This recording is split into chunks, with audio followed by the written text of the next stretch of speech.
Buenos días, buenas tardes, buenas noches, Iglesia. Mi nombre es Julio Alejandro León Pérez, tengo 16 años y he venido ante todos ustedes para primeramente servirle al Señor y luego ustedes, pero primeramente el Señor. Bueno, antes que todo, encomiendo en manos del Señor absolutamente todo, pues les vengo a traer una enseñanza a ustedes y que sea Dios y no yo transmitiendo esa enseñanza, porque Él fue quien puso esto en mi corazón para poder transmitirlo hacia los hombres. Bueno, comencemos. La palabra que les vengo a traer se llama rama que sana al cortarla. Y pues principalmente Dios a mí me dio sabiduría para llamarle así a mi título. Pues mi prédica ha sido inspirada en un versículo de la Biblia, Juan 15:2.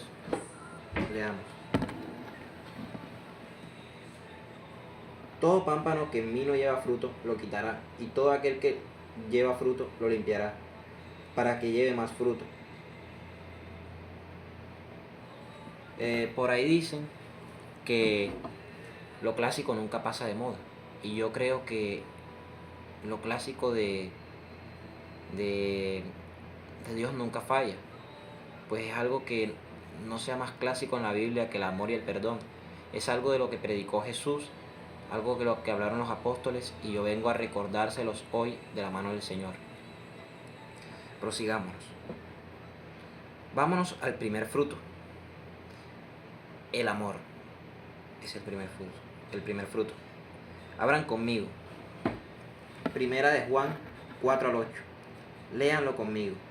El que no ama no ha conocido a Dios, porque Dios es amor. Atención, no dice Dios tiene amor, dice Dios es amor.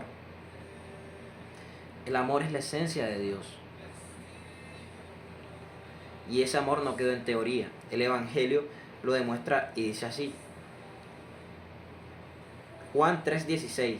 Porque de tal manera amó Dios al mundo, que ha dado a su Hijo unigénito para que todo aquel que en Él cree no se pierda, mas tenga vida eterna. Y en el mismo Evangelio de Juan 1:14 remataremos. Y nos dice así. Y aquel verbo fue hecho carne, habitó entre nosotros y vimos su gloria, gloria como del unigénito del Padre, lleno de gracia y de verdad. La pregunta es, ¿cómo amaría a alguien que es amor puro? Se bajaría, vendría a caminar contigo, sentiría tu dolor. Y eso hizo Jesús. Entonces, si Dios es así, ¿cómo deberíamos amar nosotros? Abramos. Primera de Juan 4:11. Dice así. Amados, si Dios nos ha amado así, debemos también nosotros amarnos unos a otros. Este ha sido el mensaje que Dios me ha puesto en el corazón y me ha ayudado a organizarlo poco a poco para compartirlo con todos ustedes. Con esto concluimos. Ya tenemos un fruto, que es el amor. Pero necesitamos hacer algo más. Recordemos el versículo enfoque al título. Juan 15:2. Todo pámpano que en mí no lleva fruto lo quitará, y todo aquel que lleva fruto lo limpiará, para que lleve más fruto. Jehová el Altísimo, nombre sobre todo nombre, ya nos ha dado un fruto, que es el amor, con su palabra. Entonces dice, y todo aquel que lleva fruto lo limpiará, para que lleve más fruto. Entonces la prédica se llama rama que sana al cortarla. La pregunta es, ¿qué rama necesitamos cortar para sanar? Debemos cortar todo hongo que seca nuestras ramas de nuestro árbol de vida, tales como odio, venganza, ira, resentimiento, rencor, entre otros. ¿Cómo podríamos cortar esta rama? Leamos Mateo 5:44. Pero yo os digo, amad a vuestros enemigos y bendecid a los que os maldicen, haced bien a los que os aborrecen y orad por los que os ultrajan y os persiguen. El segundo fruto es el perdón. Hermanos, vámonos al segundo buen fruto. Juan 15 dice que toda rama que no da fruto, el Padre la poda. ¿Y sabes qué pudre la rama? La falta de perdón. Leamos. Primera de Corintios 3. Siento que este es uno de los mejores versículos porque lo explica de una manera hermosa todo. Dice así. Si yo hablase lenguas humanas y angélicas y no tengo amor, vengo a ser como metal que resuena o címbalo que retiñe. Y si tuviese profecía y entendiese todos los misterios y toda ciencia, y si tuviese toda la fe de tal manera que trasladase los montes y no tengo amor, nada soy. Y si repartiese todos mis bienes para dar de comer a los pobres, y si entregase mi cuerpo para ser quemado y no tengo amor, de nada me sirve. El amor es sufrido, es benigno, el amor no tiene envidia, el amor no es jactancioso, no se envanece, no hace nada indebido, no busca lo suyo, no se irrita, no guarda rencor, no se goza de la injusticia, mas se goza de la verdad. Todo lo sufre, todo lo cree, todo lo espera, todo lo soporta. El amor nunca deja de ser, pero las profecías se acabarán y cesarán las lenguas, y la ciencia acabará, porque en parte conocemos y en parte profetizamos. Mas cuando venga lo perfecto, entonces lo que es en parte se acabará. Cuando yo era niño, hablaba como niño, pensaba como niño, juzgaba como niño. Mas cuando ya fui hombre, dejé lo que era de niño. Ahora vemos por espejo, oscuramente, mas entonces veremos cara a cara. Ahora conozco en parte, pero entonces conoceré como fui conocido. Y ahora permanecen la fe, la esperanza y el amor, estos tres, pero el mayor de ellos es el amor. En conclusión, el amor sin perdón no es amor, y el perdón sin amor no es perdón. Uno necesita del otro.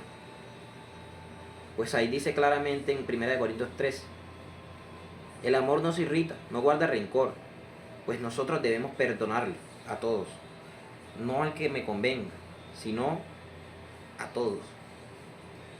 Y la palabra de Dios nuevamente lo respaldará con 4 versículos bíblicos. Pues mi primer argumento, mi primer versículo bíblico está en Mateo 17, 24 al 27. Pago del impuesto del templo. Cuando llegaron a Capernaum vinieron a Pedro, los que cobraban las 2 dracmas, y le dijeron, vuestro maestro no paga las 2 dracmas.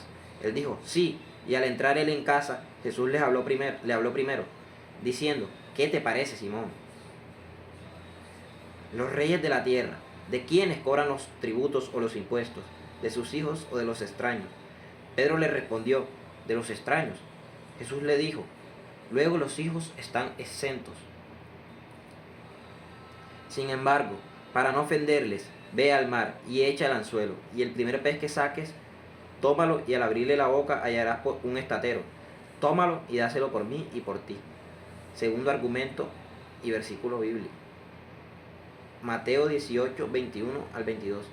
Entonces se le acercó Pedro y le dijo, Señor, ¿cuántas veces perdonaré a mi hermano que peque contra mí? ¿Hasta 7? Jesús le dijo, no te digo hasta 7, sino aún hasta 70 veces 7. Tercer argumento. Mateo 18, 23 a 35. La parábola de los 2 deudores. Por lo cual el reino de los cielos es semejante a un rey que quiso hacer cuentas con sus siervos. Y comenzando a hacer cuentas le fue presentado uno que le debía 10,000 talentos. A este, como no pudo pagar, ordenó su señor venderle y a su mujer e hijos y todo lo que tenía, para que se pagase la deuda. Entonces aquel siervo postrado le suplicaba diciendo, Señor, ten paciencia conmigo y yo te lo pagaré todo. El señor de aquel siervo, movido a misericordia, le soltó y le perdonó la deuda. Pero saliendo aquel siervo, halló a uno de sus consiervos que le debía 100 denarios, y haciendo de él, le ahogaba diciendo, págame lo que me debes. Entonces su consiervo, postrándose a sus pies, le suplicaba diciendo, ten paciencia conmigo y yo te lo pagaré todo. Mas él no quiso, sino fue y le echó en la cárcel hasta que pagase la deuda. Viendo sus consiervos lo que pasaba, o sea, los consiervos del señor al cual el siervo servía, el siervo le cobró a un consiervo, pero aquellos consiervos que vieron fueron los consiervos del señor del siervo principal, el que le habían perdonado la deuda de 10,000 talentos. Viendo sus consiervos lo que pasaba, se entristecieron mucho y fueron y refirieron a su señor todo lo que había pasado. Entonces, llamándole a su señor, le dijo, siervo malvado, toda aquella deuda te perdoné porque me rogaste. ¿No debías tú también tener misericordia de tu consiervo, como yo tuve misericordia de ti?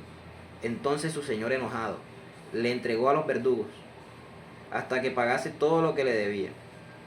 Así también mi Padre Celestial hará con vosotros si no perdonáis de todo corazón cada uno a sus hermanos, a su hermano sus ofensas. Cuarto argumento. Mateo 25, 34 al 40. El juicio de las naciones. El mensaje a las ovejas. Cuando el Hijo del Hombre venga en su gloria y todos los santos ángeles con él, entonces se sentará en su trono de gloria y serán reunidas delante de él todas las naciones, y apartará los unos de los otros, como aparta el pastor las ovejas de los cabritos, y pondrá las ovejas a su derecha y los cabritos a su izquierda.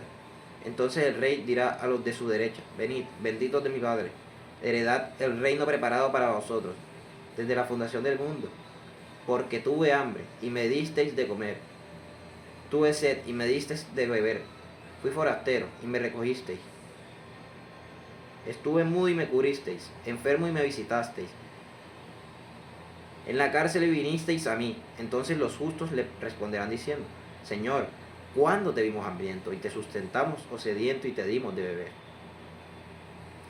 ¿Y cuándo te vimos forastero y te recogimos, o desnudo y te cubrimos?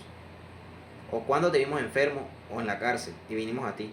Y respondiendo el rey les dirá: de cierto os digo que en cuanto lo hicisteis a uno de estos mis hermanos más pequeños, a mí lo hicisteis.